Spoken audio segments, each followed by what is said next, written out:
मुस्लिम धर्म गुरुओं का बड़ा फैसला। आसिफी मस्जिद बड़े इमाम बाड़े में नहीं होगी जुमे की नमाज। अगले 2 हफ्ते तक जुमे की नमाज नहीं होगी। कोरोना वायरस के चलते ये फैसला लिया गया है। धर्म गुरु मौलाना कल्बे जव्वाद ने इसका ऐलान किया, इसकी घोषणा की कि अगले 2 हफ्ते लोग अपने घरों में ही रहकर नमाज पढ़े। धर्म गुरु फरंगी महली ने भी ऐसी ही अपील की थी, आपको बता दें। और अब 2 हफ्ते तक लोग जुमे की नमाज के लिए मस्जिदों का रुख ना करें, बल्कि अपने घर में रहकर ही नमाज पढ़े, क्योंकि कोरोना एक संक्रमित बीमारी है जो वायरस संपर्क में आने से फैलती है और इसी के मद्देनजर ये फैसला लिया गया है। शबाब हमारे सहयोगी फोन लाइन पर जुड़ गए हैं। शबाब, अब 2 हफ्ते तक लोग जुमे की नमाज मस्जिद में ना पढ़कर अपने घरों में पढ़े, इस तरह की अपील की गई है। कारगर अपील ऐसे वक्त पर? और देखिए, निश्चित तौर पर अपील जरूर कारगर है, लेकिन चूंकि शिया और सुन्नी 2 तरह के लोगों की रहाइश है लखनऊ में, तो जो मौलाना कल्बे जव्वाद हैं वो शिया धर्मगुरु हैं। उन्होंने शिया मस्जिदों में नमाज के लिए इस बात की अपील की है। आसिफी मस्जिद शियों की सबसे बड़ी मस्जिद है, जहां पर इमाम जुमा जो कल्बे जव्वाद साहब है वो नमाज पढ़ाते हैं। और जुमे की नमाज सप्ताह में सिर्फ 1 दिन होती है, यानी कि जो कल नमाज होगी फिर उसके बाद नेक्स्ट फ्राइडे को होगी। उसमें जो नमाजी हैं उनकी संख्या बहुत ज्यादा होती है, बड़ी तादाद में लोग दूर दूर से बड़ी मस्जिदों में खासतौर से नमाज पढ़ने आते हैं। तो इस बात का ऐलान कल्बे जव्वाद साहब की तरफ से किया गया है कि अगले 2 जुम्मों तक आसिफी मस्जिद में नमाज नहीं होगी। कोरोना वायरस के चलते गैदरिंग न करने का फैसला जो है वो लिया गया है। वहीं मौलाना खालिद रशीद फरंगी महली जो सुन्नी धर्मगुरु हैं सबसे बड़े, उन्होंने भी लोगों से अपील ये की है कि कोशिश करें कि बड़ी मस्जिदों में नमाज बिल्कुल इस तरह की अपील की जा रही है, देखने को मिल रही है कि कोशिश करें कि जुमे की नमाज घर में रहकर ही पढ़े। बहुत शुक्रिया आपका मोहम्मद शबाब इस पूरी जानकारी के लिए।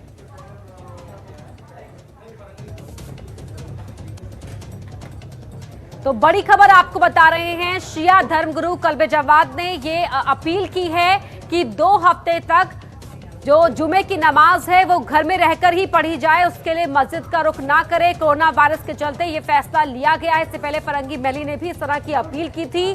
धर्मगुरु मौलाना कल्बे जव्वाद ने इसका ऐलान किया है कि लोग घरों में ही नमाज पढ़े। हमारे साथ शिया धर्मगुरु कल्बे जव्वाद साहब खुद जुड़ गए हैं। जव्वाद साहब, ये अपील आपकी तरफ से की गई है कि 2 हफ्ते तक अब जो शिया मुस्लिम हैं वो अपने घर में रह के ही नमाज पढ़े। जी, जैसे जुमे की नमाज में भीड़ बहुत होती है जी, तो उसमें बहुत ज्यादा भीड़ के लिए हमारे मना किया गया कि ज्यादा भीड़ ना हो। हमारे जो बड़े उलमा है इराक के और ईरान के, उन्हीं ने भी कहा कि एहतियात इसमें की जाए। तो उसी को देखते हुए हमने जुमे की नमाज के लिए 2 हफ्तों के लिए उसको मुलतवी किया है।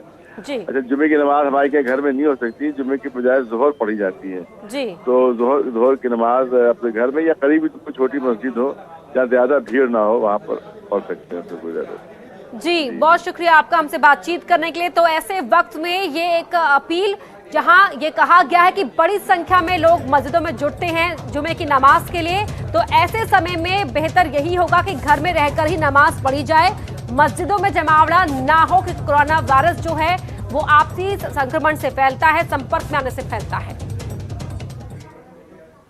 और एक और बड़ी खबर लखनऊ से आपको बता दें, शिया वक्फ बोर्ड के अध्यक्ष वसीम रिजवी ने मुसलमानों को नसीहत दी है कि ऐसे मुस्लिम जिनकी मौत कोरोना संक्रमण के चलते होती है उनका इलेक्ट्रिक दाह संस्कार किया जाए, यानी कि उन्हें दफनाया ना जाए बल्कि इलेक्ट्रिक दाह संस्कार किया जाए ताकि संक्रमण ना फैले। तो वसीम रिजवी का ये बयान आया है कि कोरोना से मौत होने पर शव को दफनाने के बजाय उसका इलेक्ट्रिक दाह संस्कार किया जाए। शव को जलाने से कोरोना के वायरस खत्म हो जाएंगे। अगर कोरोना के मामले बढ़े तो शिया वक्फ बोर्ड कब्रिस्तान में बॉडी दफनाने पर रोक भी लगा सकता है, ये वसीम रिजवी का कहना है। अगर खुदा न खास्ता किसी मुसलमान किया कोई कोरोना की जैसी महामारी से इंतकाल हो जाता है, डेथ हो जाती है, तो उसको चाहिए कि उस पेशेंट को दफनाए ना बल्कि इलेक्ट्रॉनिक मशीन से उसको जलवा दें, ताकि उसके जलने के साथ साथ में कोरोना के जो वायरस है वो भी पूरी तरह से जल जाए। ये एहतियात हमको बरतनी पड़ेगी। अगर खुदा न खास्ता ये महामारी ज्यादा फैलती है तो शिया वक्फ बोर्ड अपने कब्रिस्तानों में इस बात पर विचार करेगा कि इस महामारी से मरने वालों को वहां दफन कराया जाए या न कराया जाए। और बड़ी खबर आपको बता दें, एक और सियासी सरगर्मी से जुड़ी हुई है। शिवपाल यादव और ओपी राजभर ने मुलाकात की है। लगभग 1 घंटे तक दोनों के बीच मुलाकात चली है। गठबंधन को लेकर इस मुलाकात में बात हुई, ये कहना है ओपी राजभर का। उपेक्षित लोग मिलकर चुनाव लड़ेंगे, शिवपाल यादव ने इस मुलाकात के बाद बाहर निकलकर कहा। शिवपाल यादव और ओपी राजभर के बीच ये मुलाकात हुई, जिस मुलाकात करीब 1 घंटे तक ये मुलाकात हुई। और मुलाकात के बाद ओपी राजभर ने कहा कि गठबंधन को लेकर इस मुलाकात में बात हुई है और शिवपाल यादव का कहना था कि जो उपेक्षित लोग हैं वो मिलकर चुनाव लड़ेंगे। और बात करते हैं कोरोना को लेकर बढ़ रहे खौफ की। लोग पैनिक होने लगे हैं। दिल्ली में एक संदिग्ध मरीज ने पुष्टि होने से पहले ही अस्पताल में खुदकुशी कर ली, तो कानपुर में एक यात्री को सामान्य खांसी आने पर लोगों ने उसे ट्रेन के बाथरूम में बंद कर दिया।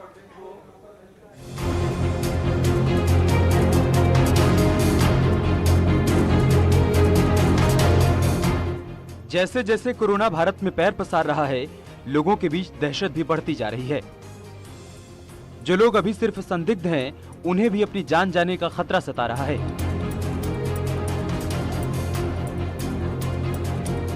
ऐसा ही हैरान करने वाला एक मामला दिल्ली के सफदरजंग हॉस्पिटल से सामने आया। यहां कोरोना का एक संदिग्ध मरीज इतना घबरा गया कि उसने अस्पताल की छत से कूदकर जान दे दी। मृतक की पहचान 35 साल के तनवीर सिंह के रूप में हुई है। वो पंजाब के शहीद भगत सिंह नगर जिले के सियाना गांव का रहने वाला था। ऑस्ट्रेलिया की सिडनी से दिल्ली लौटे तनवीर को बुधवार की रात करीब 9 बजे अस्पताल में भर्ती करवाया गया था। उसने सिर दर्द की शिकायत की थी। दिल्ली में इंदिरा गांधी इंटरनेशनल एयरपोर्ट पर लैंड करने के बाद उसकी थर्मल स्क्रीनिंग हुई और संदिग्ध कोरोना पेशेंट के रूप में उसे एडमिट किया गया था। लेकिन कोरोना का खौफ तनवीर के जिंदगी जीने के जज्बे पर भारी पड़ गया और उसने मौत की छलांग लगा दी। वहीं पब्लिक प्लेस पर कोरोना का ऐसा खौफ दिख रहा है कि अगर किसी को नॉर्मल खांसी और जुकाम भी हो तो लोग झगड़े को तैयार हो जा रहे हैं। दिल्ली से कानपुर जा रही महाबोधि एक्सप्रेस ट्रेन में अजीबोगरीब वाकया हुआ। कोच नंबर A2 में सऊदी अरब से वापस आ रहे मोहम्मद अंसारी नाम के यात्री को खांसी आने पर लोगों ने उसे ट्रेन के बाथरूम में बंद कर दिया। लोगों ने उसे कोरोना वायरस का शिकार बताकर कंट्रोल रूम को जानकारी दी, जिसके बाद कानपुर के सेंट्रल रेलवे स्टेशन के प्लेटफॉर्म नंबर 4 पर रेलवे अधिकारियों और डॉक्टर्स की टीम ने यात्री को उतारकर जांच की तो उसे पूरी तरह से सामान्य पाया गया। कानपुर तक आ रहे थे। इनका A2 कोच में बर्थ नंबर 6 पे रिजर्वेशन था कानपुर तक का। इनको कानपुर उतरना था और रास्ते में कुछ यात्रियों को ये संशय हुआ कि इन्हें कोविड-19 है या उसके सस्पेक्ट हैं। हमें जानकारी मिली, हम अपनी पूरी टीम के साथ, सारे डॉक्टर्स के साथ में विद ऑल प्रिकॉशंस हमने उनको यहाँ पे गाड़ी के आते ही चेक किया और चेक करने के बाद वो नेगेटिव पाए गए। ना फीवर था और ना। मोहम्मद अंसारी ने बताया कि बाथरूम में बंद करने के दौरान वो बता रहा था कि दिल्ली एयरपोर्ट पर उसकी जांच हो चुकी है, लेकिन किसी ने उसकी एक नहीं सुनी।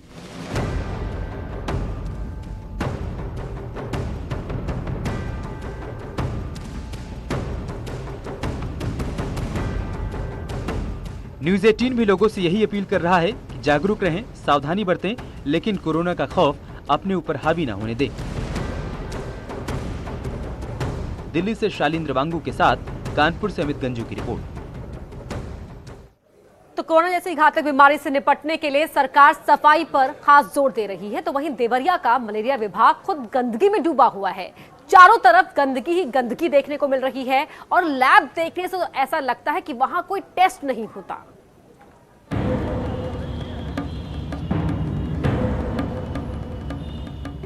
भगवान न करे आपको देवरिया के मलेरिया विभाग जाना पड़े। अगर जाएं तो मुंह पर रुमाल रखकर ही जाइएगा। यहाँ चारों तरफ गंदगी ही गंदगी है। आप जिधर जाएंगे गंदगी आपका स्वागत करेगी। इस लैब को देखिए, ऐसा हाईटेक लैब आपने शायद ही देखा होगा कि बगैर गेट का ताला खोले ही जांच हो जाती है। लगता है कई महीनों से ये नहीं खुला है। चारों तरफ डस्ट ही डस्ट है। आप तो जानते ही हैं कि अफसरों के पास बहानों की लंबी फहरिस्त होती है। जब उनसे गंदगी के बारे में बात की गई तो सारा ठीकरा नगर पालिका के सफाई कर्मियों पर फोड़ दिया गया। साथ ही मैन पावर कम होने का रोना भी रोने लगे। हम लोग खुद अपने हिसाब से ही साफ सफाई करते हैं। हमारे पास फील्ड वर्कर भी नहीं है, जो भी करना रहता है हम लोग को खुद करना रहेगा। और चूंकि आसपास पड़ोस में जो भी गंदगी होती है, तो बारिश अभी हाल में ही बारिश हुआ था, तो उसी हिसाब से मिट्टी है तो थोड़ा कीचड़ हो गया है, उसकी साफ सफाई अभी हम नगर पालिका से कह के करवा लेंगे। सफाई निरीक्षक अधिशासी अधिकारी के अंडर में काम करते हैं, वही जो है उनके कर्मचारी लोग काम करते हैं, क्योंकि मैन पावर का हमारे यहाँ काफी अभाव है। उधर विभाग की कर्मियों पर पर्दा डालने में जुटे सीएमओ का दावा है कि विभाग में समय समय पर सफाई भी करवाई जाती है। अब उन्हें कौन समझाए कि तस्वीरें कभी झूठ नहीं बोलती। काम होता है तो थोड़ी गंदगी होती है, उसकी सफाई रेगुलर होती रहती है। हो सकता है कभी आप गए हो ऐसा मिला हो, लेकिन मैं बोलूँगा उसको वो लोग साफ करेंगे, अच्छा रहेगा। साफ सफाई काफी जरूरी है अभी कोरोना के माहौल में तो और ज्यादा, क्योंकि जरा सी लापरवाही हजारों जिंदगी पर भारी पड़ सकती है। लेकिन अफसोस कि यहाँ मलेरिया विभाग ही घातक बीमारियों को दावत दे रहा है। उमाशंकर भट्ट, न्यूज़ 18 देवरिया। कोरोना को लेकर लखनऊ में लोग खास अलर्ट हैं। सिविल अस्पताल में लोग मास्क लगाकर पहुंच रहे हैं। हमारे सहयोगी अजीत सिंह ने इसका जायजा लिया। उत्तर प्रदेश में कोरोना को महामारी तो नहीं घोषित की गई है, लेकिन विशेष सतर्कता बरती जा रही। यूपी में अब तक 17 पॉजिटिव कोरोना मरीज पाए गए। हालांकि 3 से 4 लोग ठीक भी हुए हैं, लेकिन आप देख सकते हैं कि सिविल हॉस्पिटल है, यहाँ काफी तैयारी की गई है और जो लोग यहाँ पर हैं वो सतर्क रह रहे हैं। इस अस्पताल में 15 बेड का आइसोलेशन वार्ड बनाया गया और यहाँ भी एक संदिग्ध महिला मरीज आई थी जिसका इलाज किया गया है। इसके अलावा केजीएमयू में 3 मरीज भर्ती हैं। जो है ऐसे में साफ है कि जो लोग यहाँ बैठे हैं, आप देख सकते हैं कि वो मास्क लगाकर बैठे हैं और सावधानी बरत रहे हैं, सुरक्षा बरत रहे हैं। आप लोग मास्क लगा के बैठे हैं, सावधानी बरत रहे हैं? जी सर, सावधानी इसलिए बरत रहे हैं सर कि यहाँ भीड़ भाड़ है, मतलब हॉस्पिटल का माहौल है, कब कौन मरीज ऐसा है, ये मतलब इसीलिए हम लोग लगाए हैं। देखा आपने, जो लोग यहाँ बैठे हैं वो पूरी सावधानी बरत रहे हैं और अब तक उत्तर प्रदेश में 14,15,000 लोगों की स्क्रीनिंग की गई है जो इंडो नेपाल बॉर्डर पर आए हैं। इसके अलावा 22,000 से अधिक गांवों को सैनिटाइजर किया गया, यानी साफ सफाई की गई। Roadways, railway station, bus stand, सब जगह सफाई की जा रही। सारी परीक्षाएं रद्द कर दी गई हैं और सभी संस्थानों को 2 अप्रैल तक बंद कर दिया गया। सरकार की तरफ से पूरी तैयारी की जा रही। हालांकि यहां आइसोलेशन वार्ड बनाया गया। पूरे यूपी में 8,000 से अधिक डॉक्टरों को इन पर लगाया गया। 1 लाख आंगनबाड़ी कार्यकर्तियों को कोरोना से निपटने के लिए बाकायदा ट्रेनिंग दी गई है कि कैसे आपको काम करना, कैसे बचाव करना, क्योंकि केजीएमयू में एक जूनियर डॉक्टर इसकी चपेट में आ गया जो कोरोना पॉजिटिव मरीज का इलाज कर रहा था। सरकार पूरी तरह से सतर्क है, सावधान है। खुद उत्तर प्रदेश के चीफ मिनिस्टर योगी आदित्यनाथ और स्वास्थ्य मंत्री जयप्रताप सिंह की तरफ से कोरोना से बचने के उपचार के एक वीडियो संदेश भी जारी कर दिया गया। यानी सरकार पूरी तरह सतर्क है, बस आपको सतर्क रहना है। वीडियो जर्नलिस्ट अखिलेश साथ अजीत सिंह, न्यूज़ 18 लखनऊ। मैं बात करें ताज नगरी की, तो आगरा में लोगों को कोरोना कर्फ्यू का एहसास होने लगा है। जो पूरा शहर ताजमहल की वजह से गुलजार रहता था, अब यहाँ सन्नाटा पसरा है। ताजमहल अपने इतिहास में तीसरी बार बंद हुआ है। पहली बार 1971 में भारत पाक जंग में 15 दिन के लिए बंद किया गया था। इसके बाद 1978 की बाढ़ ने ताजमहल को 7 दिन के लिए बंद कराया था। अब कोरोना के कहर ने ताजमहल पर ताला लगवा दिया है। ताजमहल पर छाए कोरोना कर्फ्यू का जायजा लिया हमारे सहयोगी हिमांशु त्रिपाठी ने। नगरी आगरा में सर्वाधिक 8 मरीज कोरोना के अब तक मिल चुके हैं और इसकी वजह से ताजमहल भी बंद है, सारे स्मारक बंद है। लेकिन कोरोना का जो कर्फ्यू है वो एक तरह से आप देख सकते हैं तस्वीरों में, ये ताजमहल का पूर्वी गेट है और यहाँ ऐसा सन्नाटा तीसरी बार देखा गया है इस ताजमहल के इतिहास में। 1971 में जब भारत और पाकिस्तान की जंग हुई थी तब 15 दिन के लिए ताजमहल बंद किया गया था। इसके बाद 1978 में जब बाढ़ आई थी भयानक, तो उसमें 7 दिनों के लिए ताजमहल बंद किया गया था और अब 31 मार्च तक के लिए बंद हुआ है ताजमहल कोरोना के कारण। चूंकि जागरूकता और बचाव ही सबसे बड़ा तरीका है कोरोना से बचने का, तो ऐसे में ताजमहल के गेट के आसपास की जो दुकानें हैं उनके भी शटर गिर चुके हैं और पूरी तरह से सन्नाटा है। ऐसा सन्नाटा 49 साल के बाद ताज के शहर आगरा में नजर आया है। कैमरामैन बंटी के साथ हिमांशु त्रिपाठी, न्यूज़ 18 आगरा। और बड़ी खबर आपको बता दें, कोरोना पर मोदी सरकार ने बड़ा फैसला लिया है। 50% कर्मचारी घर से करें काम। ग्रुप बी और ग्रुप सी अधिकारी कर्मचारियों के लिए फरमान है, कर्मचारी घर से ही अपने काम निपटाए। एचओडी को नया रोस्टर बनाने का आदेश दे दिया है कि आधे एम्प्लॉय जो हैं वो अपने घर से काम करें, खासकर ग्रुप बी और ग्रुप सी के कर्मचारी, और इस हिसाब से नई व्यवस्था के हिसाब से एचओडी रोस्टर बनाए। अनूप गुप्ता हमारे सहयोगी फोन लाइन पर जुड़ गए। अनूप, मोदी सरकार का ये बेहद जरूरी फैसला इस नाजुक घड़ी के वक्त। देखिए, बिल्कुल जिस तरीके से लगातार कोरोना वायरस का जो दायरा है वो बढ़ता जा रहा है, सरकार एहतियात के तौर पर जो भी कदम उठाए जा सकते हैं इस वायरस के दायरे को घटाने के लिए, वो सारे कदम जो है लगातार सरकार की तरफ से उठाए जा रहे हैं। और इसी क्रम में ये भी फैसला लिया गया है, क्योंकि लोगों का अगर जमावड़ा अगर दफ्तरों में भी होता है, ऑफिस में होता है, तो कहीं ना कहीं इसका जो खतरा है वो बढ़ेगा। ऐसे में डीओपीटी ने आदेश जारी किए हैं। इसके अलावा इनको रोस्टर भी जारी करने का निर्देश दिया गया है कि रोस्टर जारी करें और ये बताएं कि किनको अभी घर से काम किया जा सकता है, कौन आए, और फिर रोटेशन में किनका दफ्तर आना बहुत जरूरी नहीं है, वो घर से रहकर ही काम करें, वर्क फ्रॉम होम का इंतजाम किया जाए। बहुत शुक्रिया अनूप आपका इस पूरी जानकारी के लिए। कोरोना को लेकर नोएडा के एक मंदिर मैनेजमेंट ने अनोखा फैसला किया है। मंदिर मैनेजमेंट ने कई प्रोग्राम रद्द कर दिए हैं। श्रद्धालुओं से भी आग्रह किया गया है कि वो भगवान को फूल और प्रसाद ना चढ़ाएं। साथ ही ये भी फैसला हुआ है कि फिलहाल भक्तों को तिलक नहीं लगाया जाएगा और चरणामृत और प्रसाद भी नहीं दिया जाएगा।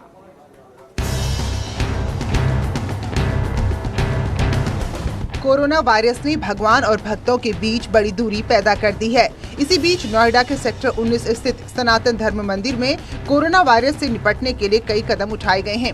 मंदिर आने वाले भक्तों को न तिलक लगाया जाएगा, न ही चरणामृत और प्रसाद दिया जाएगा। साथ ही भक्तों के प्रसाद चढ़ाने पर भी रोक है। सभी का एक विचार हुआ कि मंदिर में आने वाले भक्त को तिलक न लगाया जाए, चरणामृत न दिया जाए, प्रसाद न दिया जाए, और उस भक्त से भी कहा जाए कि आप प्रसाद और कोई फूल ना लेके आएं। अगर लाए हैं तो आप दूर से ही अपने हाथ से ही भगवान को दिखा के उसको ले जाएं। इतना ही नहीं, सामूहिक दुर्गा सप्तशती पाठ और नवमी के दिन होने वाले भंडारे को भी रद्द कर दिया गया है। भक्तों से आग्रह किया जा रहा है कि वो भगवान को प्रसाद और फूल न चढ़ाएं।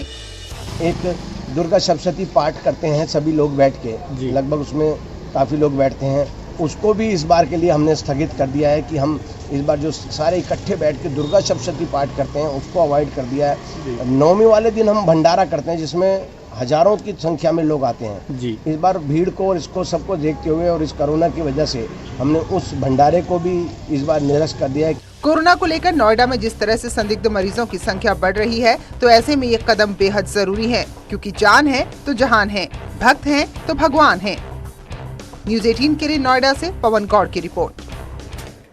वहीं नेपाल से तीर्थ यात्रा कर फर्रुखाबाद वापस लौटे 81 लोगों की अब स्वास्थ्य विभाग निगरानी करेगा। एसडीएम सदर ने गांव जाकर ऐसे लोगों को 14 दिन तक गांव से बाहर न निकलने की हिदायत दी है। इन लोगों को गांव के कॉलेज में शिफ्ट कर दिया गया है। प्रशासन ने संदिग्ध लक्षण मिलने पर स्वास्थ्य विभाग को फौरन जानकारी देने को कहा है। दरअसल 2-3 गांव के 81 लोग धार्मिक यात्रा पर नेपाल गए हुए थे।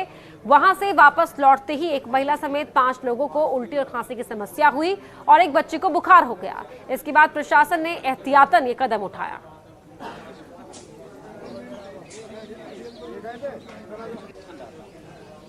करीब 81 की संख्या में हैं। 2-3 गांव के लोग हैं। इनको अभी हमने गांव में रखा है, लेकिन मैंने जो गांव में इनकी स्थिति देखी है वो ऐसी, ये करीब 81 की संख्या में हैं। 2-3 गांव के लोग हैं। इनको अभी हमने गांव में रखा है, लेकिन मैंने जो गांव में इनकी स्थिति देखी है वो ऐसी स्थिति नहीं है कि उन पर हम जो क्वारंटाइन के जो नियम हैं उनको फॉलो कर पाए। इसलिए हम उनको एक कॉलेज में शिफ्ट कर रहे हैं और वहाँ पर 14 दिन तक इनको हम वॉच करेंगे। कानपुर के महाराजपुर की बैंक ऑफ इंडिया शाखा में 2 करोड़ रुपए का फर्जीवाड़ा सामने आया है। इनमें ग्राहकों की बिना जानकारी के खातों से पैसे निकाल लिए गए। जब इसकी जानकारी खाता धारकों को हुई तो उन्होंने हंगामा किया।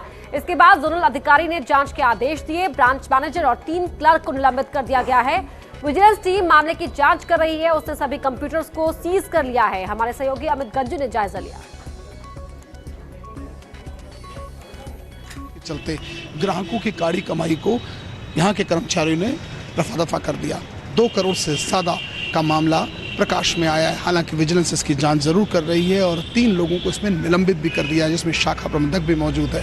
मगर सबसे बड़ा सवाल कि उनका पैसा कैसे वापस होगा जिनके पैसे के साथ हेरफेर हुई है, और इस पूरे मामले में अधिकारी कुछ भी कहने से बचते नजर आ रहे हैं। वीडियो जर्नलिस्ट आशीष पांडे।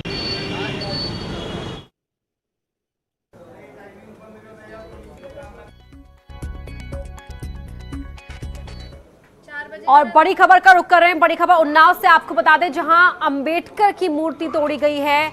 अराजक तत्वों ने बाबा साहब की मूर्ति को नुकसान पहुंचाया है। गांव के बाहर ये मूर्ति लगी हुई थी और मूर्ति तोड़े जाने से लोग काफी गुस्से में हैं। मौके पर 3 थानों की पुलिस पहुंच चुकी है। गांव वालों को उनसे बात की गई है, समझाकर शांत कराया गया है।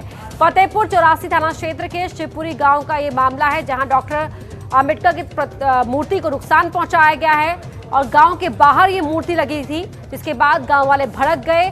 मौके पर 3 थानों की पुलिस पहुंच चुकी है। गांव वालों से बात की गई है, उन्हें समझाया गया है। राम मंदिर निर्माण के लिए हैदराबाद के एक शख्स ने चांदी की ईंट दान की है और 34 ईंट देने का संकल्प किया है। ये रिपोर्ट देखिए।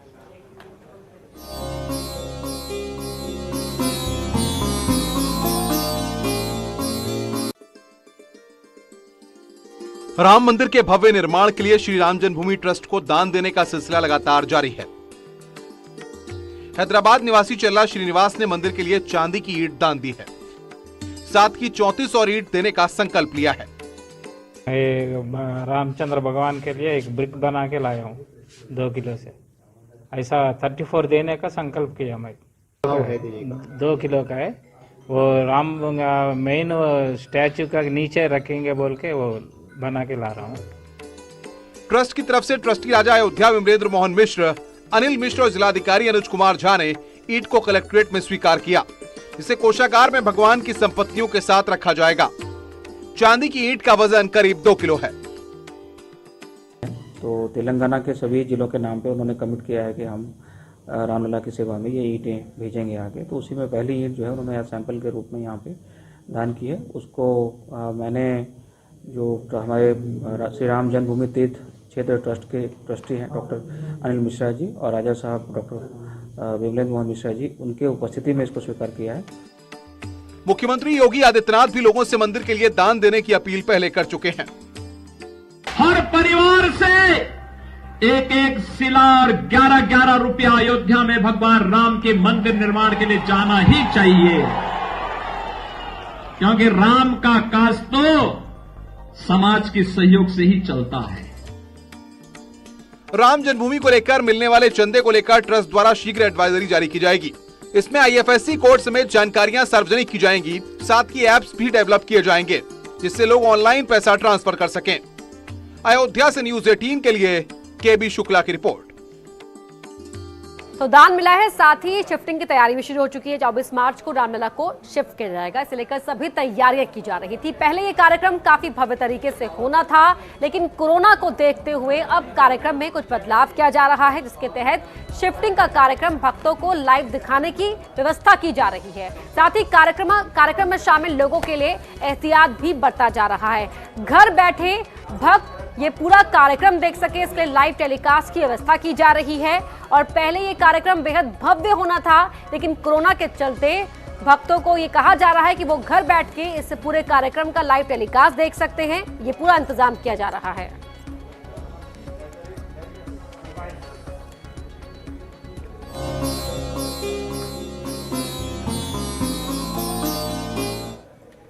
इस बुलेटिन में इतना ही। खबरें जारी हैं।